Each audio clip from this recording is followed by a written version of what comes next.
Here we are aboard little Rona once again. Day 2 up the Douro. So I've just set off. I've just left the little place that we stayed overnight last night. There you can see Peter's boat still there, and the little restaurant that we ate at. Very nice as well. So yeah, I'm just heading a bit further upriver now. I can get, it's about another hour, about another 4 or 5 miles or something. Up to a little place called Crestuma, where there's a village, and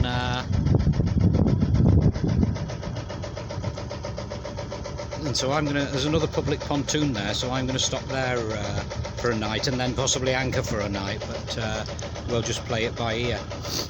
So yeah, heading a bit further up the Douro.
I don't know if you can see it because of the sun, but there's a little heron there that's been taken off and just flying in front of the boat.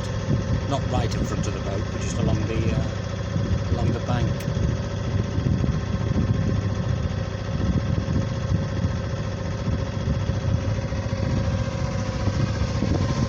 Just going really slowly up here. There's no rush whatsoever. It's just spectacular.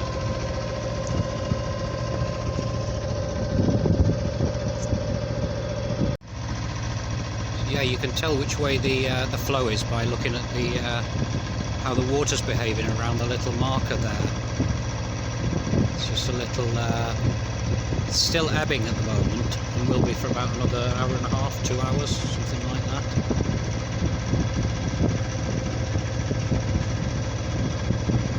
Going about the same speed as those canoeists over there, probably about 2.5, 3 knots.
been to have a little look at that area over there. Looks like it might be a nice place to just anchor, just outside of the channel. You can see the green starboard markers there. So anywhere in that area there, basically, the depth got down to about 2 meters, and it's not going to fall by much more than about half a metre. So yeah, anywhere in that area there, and it's opposite this bridge here. I could even get the inflatable canoe out and go and have a little explore up there.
Right, well I think this is Crestuma coming up. It's difficult to see with the sun, but I think up there is the first of the locks. So yeah, if this is Crestuma, there should be a couple of pontoons here to tie up on. And it looks like, if it is Crestuma, it's end of the road for Little Rona. This is as far as I can get with my mast still up. Right, yeah, this is as far as we can get then. That's the first of the locks. I think there's something like 7 meters or something like that. I mean, there's no way on this planet that I would get through without having the mast down. And these pontoons are a little bit sketchy here as well. Yeah, as you can see, some of the planks are missing. I'm not really that confident of walking, other than, you know, where these metal supports are underneath, where the rivets are. Yeah, there's no cleats on here, so I've had to just thread the rope around there, and then a similar thing with the rope at the front there.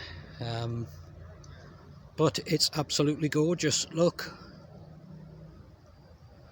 I mean, it's as still as you like. It's getting pretty hot actually. It's only 10 o'clock in the morning, but yeah, that's the first.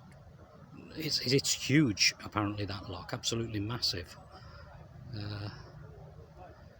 And yes, so this is, turn around very carefully, this is Crestuma. I'll go and have a walk around a little bit. I did have a look at the other pontoon down there, but that looks even worse.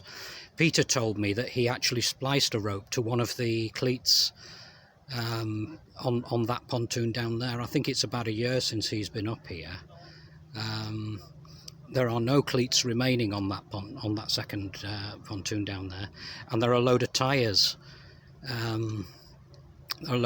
Fixed in place there as well, which suggests to me that local boats tie up there, and I don't want to tie up there and then find later on that local boats arrive and tell me to shift, because that's where they park their boats. But there's no tyres on this one. It looks like this one's pretty much abandoned. There is a little walkway up there, obviously, so I can get ashore. And we'll have to just see how the swell is, if any, because, you know, the ropes are just going to chafe where I've threaded them through there. I haven't got any hose pipe to put on at the moment. But yeah, just look at this, how beautiful it is. gingerly walk forward again.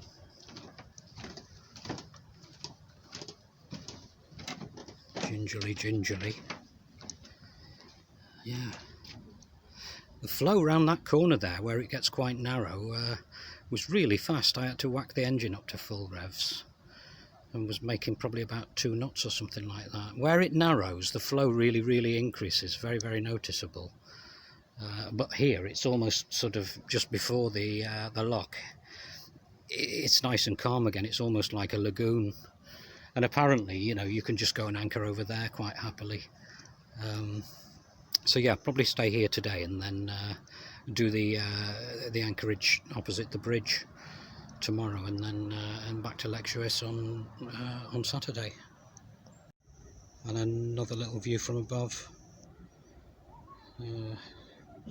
Gentleman just setting up his fishing gear there.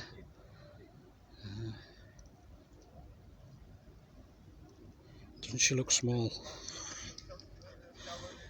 It's a shame. We were talking about these pontoons yesterday. I mean, I think at some point they must have received a grant or something to set up, because they're all the same type of pontoon, and they must have received a grant presumably at some point to set these public pontoons up, however long ago it was, and it looks like they haven't been maintained since, or they haven't had the money to maintain them since, which is a real shame, because I think probably a lot of people would have taken a look at this one and just gone somewhere else, basically, because it is pretty dilapidated. What a shame. But the UV, you know, it just absolutely destroys everything. So unless these things are maintained regularly, it's yeah, you're on a hide into nothing. But yeah, like tiny little Rona there, look.